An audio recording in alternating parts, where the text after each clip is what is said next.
Hello friends, welcome to study master. मैं हूं आपका फ्रेंड जीएस राय। फ्रेंड्स, ये हमारा इंडियन इकोनॉमी का फर्स्ट लेक्चर है। फ्रेंड्स, इससे पहले हम लोग हिस्ट्री, पॉलिटी, इकोनॉमी, इससे पहले हिस्ट्री, पॉलिटी, ज्योग्राफी हम लोग देख चुके हैं। अगर आप लोगों ने वो लेक्चर नहीं देखे तो डिस्क्रिप्शन बॉक्स में आपको एक लिंक मिल जाएगा क्रैश कोर्स के नाम से। उस लिंक पर क्लिक कीजिए, आपको इससे पहले के सारे लेक्चर्स मिल जाएंगे एक ही लिंक में। और फ्रेंड्स, अगर आप लोगों ने वो नहीं देखे तो वो जरूर देख लीजिए, वो भी काफ़ी बेनिफिशियल आपके लिए। चलिए, ये लेक्चर सीरीज का हमारा नेक्स्ट लेक्चर है। इसके अंदर हम इंडियन इकोनॉमी शुरू करेंगे। इंडियन इकोनॉमी फ्रेंड्स हर एक एग्जाम के लिए बहुत ज़्यादा इंपॉर्टेंट है। इसमें से क्वेश्चन जो है मिल जाते हैं। हम स्टार्टिंग से अच्छे से जीरो से स्टार्ट करेंगे। अगर आप लोग फर्स्ट टाइम आए चैनल पर, चैनल को सब्सक्राइब कर लीजिए, साथ में बेल आइकन दबा लीजिए ताकि हमारे आने वाली हर वीडियो की अपडेट आपको मिलती है। फ्रेंड्स, मेरा नाम है जीएस राय। आप सर्च कर सकते हैं हिस्ट्री बाय जीएस राय, आपको मिल जाएगा। आप लोग सर्च करेंगे हिस्ट्री बाय जीएस राय, आप सर्च कीजिए हिस्ट्री बाय स्टडी मास्टर, आपको तो भी मिल जाएगा। तो सारी चीज़ें आप लोग देख सकते हैं। और डिस्क्रिप्शन बॉक्स जरूर चेक किया कीजिए, हर एक वीडियो का आपको काफ़ी कुछ इंपॉर्टेंट लिंक्स मिल जाएंगे वहाँ पर। चलिए फ्रेंड शुरू करते हैं। और अगर आपको जो है पीडीएफ चाहिए तो आप हमारी वेबसाइट पर भी जा सकते हैं, वो उसका लिंक डिस्क्रिप्शन बॉक्स में मिल जाएगा। और फ्रेंड्स, आप लोग हमारे टेलीग्राम लिंक को ज्वाइन कीजिए, वहाँ पर जो पीडीएफ डाल दी जाती हैं, फ्री पीडीएफ वहाँ पर डाल दी जाती हैं। अगर आपको परचेज मटेरियल जो है पेड मटेरियल परचेज करना है तो डिस्क्रिप्शन बॉक्स में वो भी लिंक दिया गया, वहाँ से जाकर मटेरियल परचेज कर सकते हैं। चलिए फ्रेंड्स शुरू करते हैं। Outline of Indian economy. अब इंडियन इकोनॉमी की सबसे पहले हम आउटलाइन के बारे में बात करेंगे। सबसे पहले इसका नेचर क्या है। Mixed economy. मिक्स्ड मतलब इसके अंदर कुछ तो है प्राइवेट सेक्टर और कुछ है गवर्नमेंट सेक्टर। मतलब जो हमारी इकोनॉमी है, जो हमारा इकोनॉमी चल रही है भारत की इकोनॉमी, इसके अंदर कुछ तो प्राइवेट पार्टनर है, कुछ गवर्नमेंट पार्टनर है। आपने देखो जैसे कि रेलवे कंप्लीटली गवर्नमेंट के अंडर है, कुछ जो है प्राइवेट कंपनीज के अंडर है, कुछ गवर्नमेंट जॉब्स हैं, सिर्फ और सिर्फ गवर्नमेंट के एम्प्लॉयज ही काम करते हैं, कुछ कंपनियां प्राइवेट काम करती हैं। तो इसलिए हमारी मिक्स्ड इकोनॉमी है। Existence of both public and private sectors, this term was coined by J M Keynes. तो इनका नाम याद रख सकते हैं। और भारत की इकोनॉमी जो मिक्स्ड इकोनॉमी है। नेक्स्ट है अग्रेरियन इकोनॉमी। अग्रेरियन क्या होता है फ्रेंड्स? अग्रेरियन होता है कृषि पर, जो कि कृषि पर डिपेंड होती है, उसको बोलते हैं agrarian economy. Even after 6 decades of independence 58% of work force of India is still agriculture and is contribution to GNP in 17.4% in 2014 and 15। तो फ्रेंड्स, जो हमें आज़ाद हुए काफ़ी टाइम हो चुका है, लेकिन अभी तक हमारी 58% जो है पॉपुलेशन है वो सिर्फ एग्रीकल्चर पर डिपेंडेंट है। और 58% जो पॉपुलेशन का कंट्रीब्यूशन सिर्फ और सिर्फ जीएनपी ग्रॉस नेशनल प्रोडक्ट के अंदर सिर्फ और सिर्फ 17.4% इनका कंट्रीब्यूशन है। आगे मैं आपको जीएनपी, जीडीपी सारी चीज़ें अच्छे से बताऊंगा। डोंट वरी, पूरा लेक्चर अच्छे से करवाया जाएगा। और फ्रेंड्स, फीचर्स क्या है हमारी इकोनॉमी के, फीचर्स देख लीजिए। स्लो ग्रोथ है हमारी, नेशनल पर कैपिटा इनकम की ग्रोथ स्लो है। Capital deficiency and low rate of capital information और over dependence on agriculture. Unequal distribution of income and wealth, कि कुछ लोगों के पास मतलब कि बहुत ज़्यादा पैसा है, कुछ लोग मतलब खाने से भी उनके पास खाना भी नहीं, 2 वक्त की रोटी भी नहीं है उनके पास। तो अनइक्वल डिस्ट्रीब्यूशन है। मास पॉवर्टी, बहुत ज़्यादा गरीबी है। Chronic inflation and chronic unemployment, आप लोगों को पता होगा बहुत ज़्यादा अनएम्प्लॉयमेंट है और बहुत ज़्यादा इन्फ्लेशन है। ये सारी चीज़ें हमारे फीचर्स हैं, तो ये थोड़े से पता होनी चाहिए आपको। अब क्लासिफिकेशन देखते हैं। According to WDR World Development Report 2014, subtitle Gender Equity and Development, India with its per capita income $1570 is placed in lower middle income countries in 2010। तो 2010 में जो इंडिया को उन्होंने मतलब लो मिडिल इनकम के अंदर रखा था इंडिया को। Even on purchasing power parity, मतलब परचेजिंग पावर पैरिटी क्या होता है फ्रेंड्स? एक इसमें से क्या होता है, सभी जो है जितने भी देश हैं, टॉप मोस्ट कंट्रीज है जैसे कि यूएसए, चाइना, इंडिया, तो इन कंट्रीज की कुछ पैसे ले लिए जाते हैं, कुछ करेंसी होती है जिनको कि परचेजिंग पावर बोलते हैं। जैसे कि इंडिया के कुछ पैसे ले लिए, जैसे कि इंडिया के 10,000 रुपये ले लिए, उसको यूएस डॉलर में कन्वर्ट कर लेंगे। जितने भी बनेंगे वो इंडिया के हो गए, उतने ही चाइना के, उतने यूएसए के। फिर वो एक बकेट रखते हैं कि इसमें से जितना सामान है इंडिया के इतने 2,000 रुपये कितना कुछ खरीद सकते हैं, यूएसए वाले कितना खरीद सकते हैं और चाइना वाले कितना खरीद सकते हैं। वो होती है purchasing power parity. Basis India with US dollar 5350 is placed in middle income countries. तो परचेजिंग पावर पैरिटी में हम लोग क्या है, हम लोग मिडिल इनकम कंट्रीज हैं। और जेंडर इक्विटी और डेवलपमेंट के मामले में हम लोग लोअर मिडिल इनकम कंट्रीज हैं। India has a share of 17.4% in world population. तो भारत के पास 17.4% है वर्ल्ड का population. Accounts only for 2.3% of gross national income on exchange rate basis. तो हमारी जीएनआई बहुत कम है, 2.3% है, और पॉपुलेशन हमारी ज़्यादा है। देख सकते हैं आप लोग क्या हालत है, क्या हालात है हमारे देश के। ये क्यों हो रहे हैं? एक तो इन्फ्लेशन बहुत ज़्यादा, महंगाई बहुत ज़्यादा हो रही है, और दूसरा अनएम्प्लॉयमेंट बहुत ज़्यादा है कि लोगों के पास एम्प्लॉयमेंट ही नहीं है। अब जो आपको पता है कि एम्प्लॉयमेंट की एज जो है 21 से 59 के बीच लोगों को जो है रोज़गार मिलना चाहिए, लेकिन लोगों के पास इस उम्र में रोज़गार, बहुत ज़्यादा लोग बेरोज़गार फिर रहे हैं। मतलब लोग तैयारियाँ कर रहे हैं, लेकिन जॉब्स नहीं मिल पा रही हैं। प्राइवेट सेक्टर में भी बुरा हाल है, जॉब्स नहीं है तो क्या है, इन्फ्लेशन बढ़ती जा रही है क्योंकि लोगों को खाना भी चाहिए, डिमांड्स लोगों की हैं लेकिन डिमांड्स को पूरा करने के लिए पैसा ही नहीं है। नेक्स्ट है सोशो इकोनॉमिक इंडिकेटर। अब सोशो इकोनॉमिक इंडिकेटर्स होते कौन से देख लीजिए। Per capita daily intake calories 2496 इन 1999। तब हमारे क्या था कि एक पर कैपिटा डेली इंटेक इतनी कैलोरी 2496 इंटेक होनी चाहिए पर कैपिटा, मतलब कि जो पर कैपिटा है एक इंसान को इतना डेली इंटेक कैलोरीज करनी है। दूसरी है पॉवर्टी लेवल मोर देन 37%, ये जो तेंदुलकर कमेटी, इसके अंदर एक पॉइंट जो याद रखने वाला वो है तेंदुलकर कमेटी। तेंदुलकर कमेटी किस चीज़ से रिलेटेड है, एक तो इकोनॉमी से रिलेटेड है, दूसरी पॉवर्टी लेवल से रिलेटेड है। पॉवर्टी से रिलेटेड है तेंदुलकर कमेटी, बहुत इंपॉर्टेंट है, याद रखिए, कभी ना कभी एग्जाम में किसी न किसी एग्जाम में ये जरूर पूछा जाएगा। नेक्स्ट है with HDI human development index value of 0.624, India rank 134 187, 187 countries में से 134 था इंडिया का रैंक 2016 के अंदर। अभी फ्रेंड्स आप लोग देख लीजिए गूगल करके कि ह्यूमन डेवलपमेंट इंडेक्स के अंदर इंडिया का क्या रैंक है। इन इक्वालिटी इन इंडिया, और देखने के बाद HDI तो आप नीचे कमेंट भी कीजिए, जरूर कीजिएगा। इन equality in India in term of Guinea coefficient of 0.3 is huge. तो जो गिनी कोएफिशिएंट है उसका जो है बहुत ज़्यादा यहाँ पर इंडिया के अंदर चेंजेस है, इनइक्वालिटी बहुत ज़्यादा है इंडिया में, मतलब कुछ लोगों के पास बहुत ज़्यादा वेल्थ है, कुछ लोगों के पास बिल्कुल पैसा नहीं है। अब इश्यूज़ क्या है डेवलपमेंट में, तो इश्यूज़ फ्रेंड्स वही हैं जो इसके जो क्लासिफिकेशन थी देख लेते हैं। Low per capita income, low rate of economic growth. अब जब कमाई नहीं होगी तो ग्रोथ कहाँ से होगी, पहली बात। दूसरी बात high proportion of people below the poverty line, बहुत ज़्यादा लोग गरीब हैं यहाँ पर जिनको खाने के लाले पड़े हुए हैं, तो वो देश की डेवलपमेंट में क्या साथ निभाएंगे। Low level of productive efficiency due to inadequate nutrition and malnutrition. अब लोगों के पास ढंग का खाना ही है, लोग सिर्फ भर पेट खाते हैं। आपने देखा होगा कि आप स्टूडेंट लाइफ में मान लो जो लेक्चर सुनते हैं, मैं मानता हूँ कि सब स्टूडेंट्स ही हैं, आप लोग इंस्टीट्यूट जाते होंगे, इंस्टीट्यूट नहीं जाते, घर में रहते होंगे, घर में आप सुबह खाना खाते हैं, आप दोपहर को खाना खाते हैं, रात को खाना खाते हैं। आप लोग देखिए आप कितना टाइम दिन में जूस लेते हैं, कितना टाइम आप शेक पीते हैं, कितना आप न्यूट्रिशन फ्रूट्स डेली जो खाते हैं, तो आप कितना कुछ ले रहे हैं, इंटेक कितना कुछ कर रहे हैं। नहीं, जनरली लोग खाना खाने को क्या कहते हैं, हाँ ठीक है रोटी सब्जी खा ली तो हमारा खाना हो गया, तो उससे क्या हो जाएगा, सिर्फ और सिर्फ पेट भरता है, हमारी बॉडी को जो विटामिन चाहिए, जो न्यूट्रिएंट्स चाहिए, जो उसके अंदर प्रोटीन चाहिए, वो हमें नहीं मिल पाते, तो इसको इनएडिक्वेट न्यूट्रिशन और माल न्यूट्रिशन बोलते हैं। नेक्स्ट है इम्बैलेंस। अब लोग क्या है पिज़्ज़ा खा रहे हैं, बर्गर खा रहे हैं। अब पिज़्ज़ा बर्गर में फ्रेंड्स न्यूट्रिशंस नहीं होते, वहाँ पर जो प्रोटीन विटामिन वो नहीं होते जो हमें बॉडी के लिए चाहिए, तो वो सब चीज़ें क्या है इनएडिक्वेट न्यूट्रिशन एंड माल न्यूट्रिशन के अंदर आती हैं। नेक्स्ट है imbalance between population size, population बहुत ज़्यादा हो रही है, रिसोर्सेज कम रह गए और कैपिटल कम रह रही है। नेक्स्ट है प्रॉब्लम ऑफ अनएम्प्लॉयमेंट, ये तो बहुत ज़्यादा प्रॉब्लम इकोनॉमी के अंदर, ये चीज़ अनएम्प्लॉयमेंट तो बहुत ज़्यादा आपको देखने को मिलेगी, और अनएम्प्लॉयमेंट के बारे में जो क्वेश्चन है वो भी मैं आपको वीडियो के अंदर बताऊंगा। Instability of output of agriculture and related sectors, तो उसके अंदर कभी एग्रीकल्चर की आउटपुट आ जाती है, कभी नहीं आती।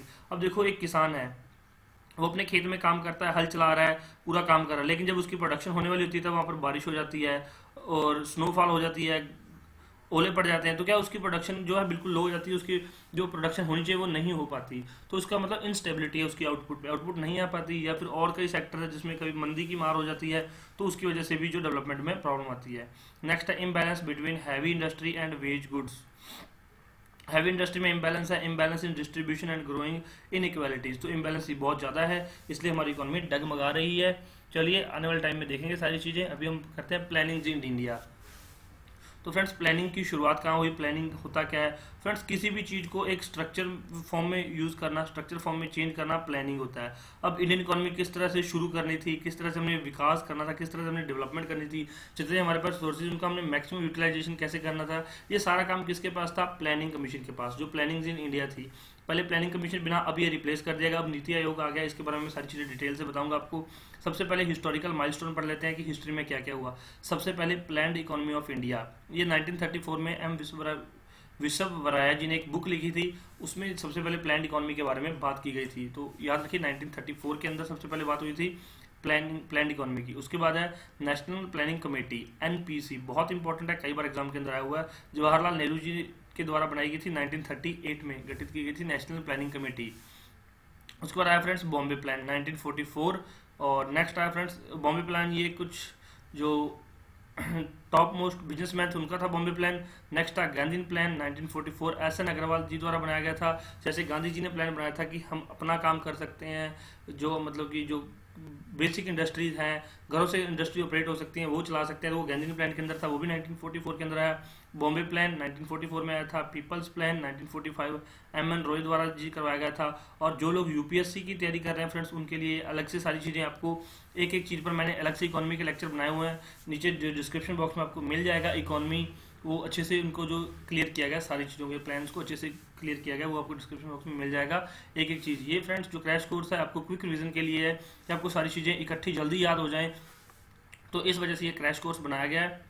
तो आप लोग इसको शेयर जरूर कर दीजिए ताकि किसी दूसरे का भी बेनिफिट हो जाए। सर्वोदय प्लान जेपी नारायण द्वारा।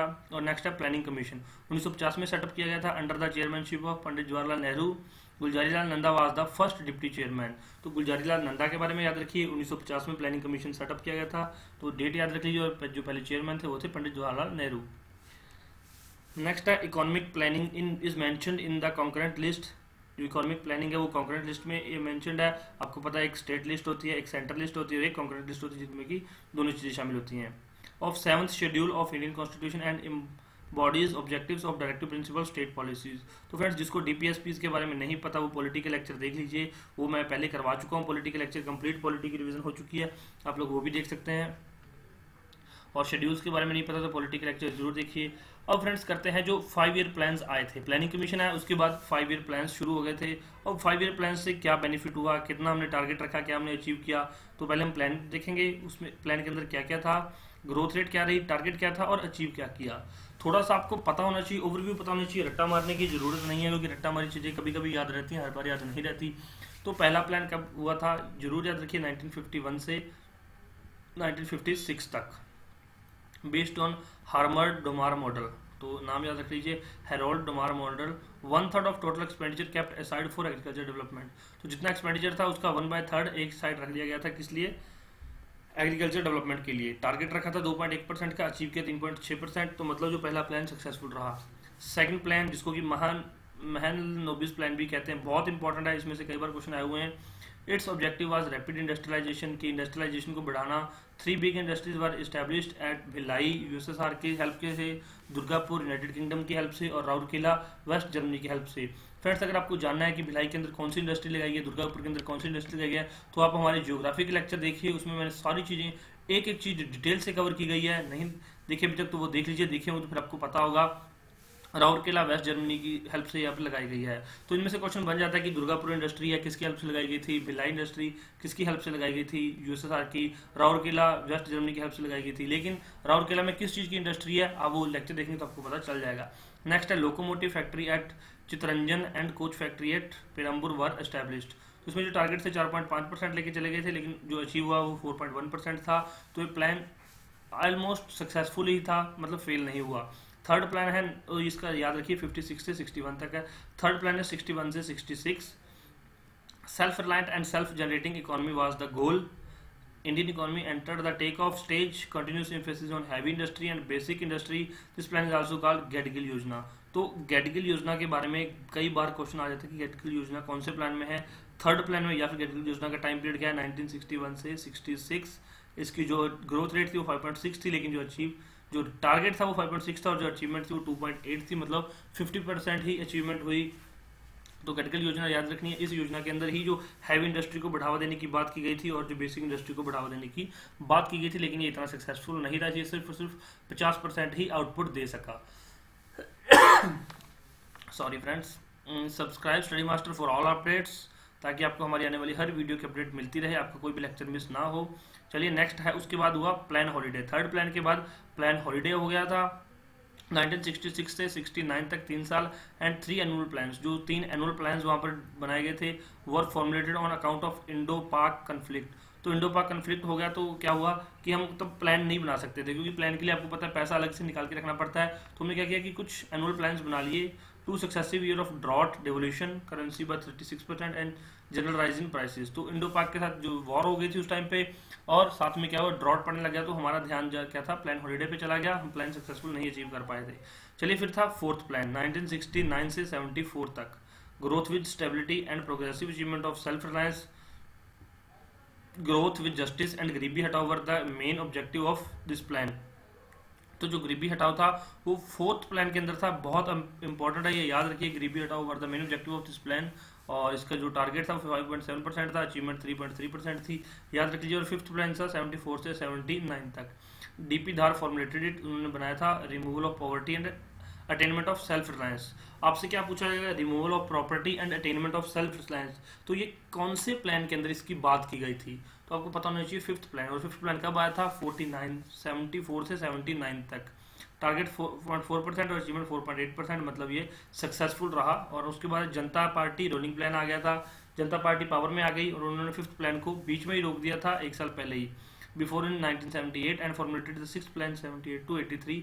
Sixth plan was a rolling year, जिसको कि गुनार मॉडल ने बनाया था। तो ये याद रख लीजिए, क्यों उस टाइम पे पॉलिटिकल स्टेबिलिटी नहीं थी, इनस्टेबिलिटी थी, जो मतलब पॉलिटिक्स से ऊपर नीचे हो रही थी। तो क्या हुआ, जो प्लान को जो 79 तक चलना था ये प्लान, इसको 78 तक ही खत्म कर दिया। 78 के बाद नया प्लान शुरू कर दिया जनता गवर्नमेंट ने।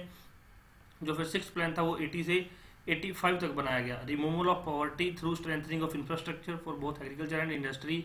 तो ये सिक्स प्लान है जहां पर इंफ्रास्ट्रक्चर और एग्रीकल्चर की बात एक साथ की गई थी। Involve peoples participation at local level, तो ये बहुत इंपॉर्टेंट है। सिक्स्थ प्लान याद रख लीजिए, कई बार कभी ना कभी एग्जाम में जरूर आएगा, फिर आप याद करेंगे कि हाँ सर ने बताया था कि इंडस्ट्री और एग्रीकल्चर की बात इकट्ठे की गई थी। और इसकी जो अचीवमेंट है वो 5.7% है, टारगेट 5.2 था, तो ये भी अच्छा प्लान था, सक्सेसफुल रहा। सेवंथ प्लान 85 से 90 तक। Food work and productivity were the main objective of this plan, कि सभी को खाना चाहिए, सभी को काम चाहिए और प्रोडक्टिविटी हाई होनी चाहिए, ताकि हम काम करें तो हमारी आउटपुट भी अच्छी होनी चाहिए। तो इसका भी जो टारगेट है वो भी अचीव हो गया था। 5% टारगेट था, 6% अचीवमेंट है, तो काफ़ी अच्छा प्लान रहा ये भी। और इस वीडियो के अंदर हम सारे प्लान करेंगे। नेक्स्ट है eighth plan, could not take off due to fast changing in political situation. तो पॉलिटिकल सिचुएशन चेंज हो रही थी, तो एट्थ प्लान कंप्लीट नहीं हुआ at the centre. From 1992 annual plans were formulated, तो फिर दो एनुअल प्लान बनाए गए 91 और 92 तक, याद रख लीजिए। फिर एट्थ प्लान यहाँ पर बना 92 से 97 तक, मतलब 90 को तो सेवंथ प्लान खत्म हुआ और 92 को जो एट्थ प्लान शुरू हुआ, तो बीच में दो जो है एनुअल प्लान फिर से बनाए गए, उनके बारे में डिटेल नहीं है, वो हमें करनी भी नहीं है। To provide a new dynamism to the economy and improve life equality of the common man, तो जो कॉमन मैन की लाइफ इक्वालिटी इंप्रूव करने के बारे में बात की गई थी एथ प्लान में। और इसकी जो अचीवमेंट देख सकते हैं, टारगेट 5.6% और अचीवमेंट से 6.8%, मतलब काफ़ी अच्छी अचीवमेंट थी। बेस्ड ऑन लिबरलाइजेशन, जिसको कि एलपीजी बोलते हैं, liberalisation, privatisation and globalisation, model of Narasimhan Mohan model, तो एलपीजी एट्थ प्लान के अंदर लागू किया गया। और the planning became individual, indicative and facilitative, तो काफी अच्छे प्लान था ये एट प्लान। सिक्स्थ और एट्थ प्लान बहुत ज्यादा इंपॉर्टेंट है, दोनों याद रखिए, क्वेश्चन यहाँ से बन सकता है। फोर्थ, सिक्स्थ और एट्थ प्लान, यहाँ से क्वेश्चन हर बार बनता है, बहुत इंपॉर्टेंट है। ये तीनों नहीं भूल के, इनका टाइम पीरियड याद रखना है, इनका टारगेट याद रखना है, अचीवमेंट याद रखनी है, ये बहुत इंपॉर्टेंट है। नेक्स्ट है नाइन्थ प्लान 1970 से 2002, growth with social justice and equality, growth होनी चाहिए, सोशल जस्टिस होनी चाहिए और इक्वालिटी होनी चाहिए। The recession in international economy was held and responsible for the failure of ninth plan, तो रिसेशन जो है नाइन्थ प्लान की फेलियर का कारण बना। ये देख लीजिए यहाँ पर जो प्लान फेल हो चुका था, जितनी टारगेट था उतनी अचीवमेंट नहीं हो पाई। नेक्स्ट टेंथ प्लान 2002 से 7 तक।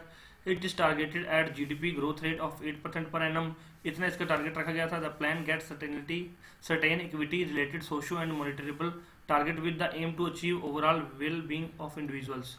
प्लान काफ़ी अच्छा था, लेकिन ये जो मतलब थोड़ा सा कम हो गया, 0.4% इसके टारगेट से दूर रह गया। और 11th प्लान रिवाइज्ड इट 8.1%, तो 11th प्लान में यही सारी चीज़ें जो है रिवाइज की गई। 11th प्लान देख सकते हैं 7 से 12 तक। Toward faster and more inclusive growth, increasing the growth in agriculture, industry and service to 4.1% to 10%, 9% respectively, तो ये भी अचीवमेंट थोड़ी सी कम रह गई है। नेक्स्ट है 12th प्लान 2012 से 17 तक। Toward faster sustainable and inclusive growth, increasing the growth rate in agriculture, industry and service to 4, 9.6, 10% respectively, तो इसका जो 8% इसका जो टारगेट रखा गया था। तो 2017 तक प्लान चले, उसके बाद आगे जो है प्लान खत्म हो गए थे, लेकिन अभी 2018 से आगे जो है प्लान है एक, उसके बारे में करंट अफेयर के अंदर मैंने करवाया हुआ है, या फिर जो हिंदी के लेक्चर उसके अंदर काफी अच्छी डिटेल से बताया है। लेकिन इसके अंदर जो इंपॉर्टेंट चीज़ है वो सारी हमने कवर कर ली, जहाँ से क्वेश्चन आएगा। अब नेक्स्ट क्वेश्चन फ्रेंड्स बन सकता है नीति आयोग, तो नीति आयोग हम नेक्स्ट लेक्चर के अंदर नीति आयोग से शुरू करेंगे। और चलिए फ्रेंड्स, अगर वीडियो पसंद आई तो लाइक और शेयर जरूर कर दीजिए। नीति आयोग हम नेक्स्ट लेक्चर में करेंगे, इस सीरीज का जो नेक्स्ट लेक्चर उसके अंदर नीति आयोग से शुरू करेंगे और फिर आगे सारी चीज़ें करेंगे, जीडीपी, जीएनपी, नेशनल इनकम, ये सारी चीज़ें उसके अंदर कवर करेंगे। और वीडियो के डिस्क्रिप्शन बॉक्स में सारे लिंक जरूर चेक कर लीजिए। वीडियो पसंद आए तो लाइक और शेयर जरूर कीजिए। Thank you so much friends, take care, bye bye, God bless you all.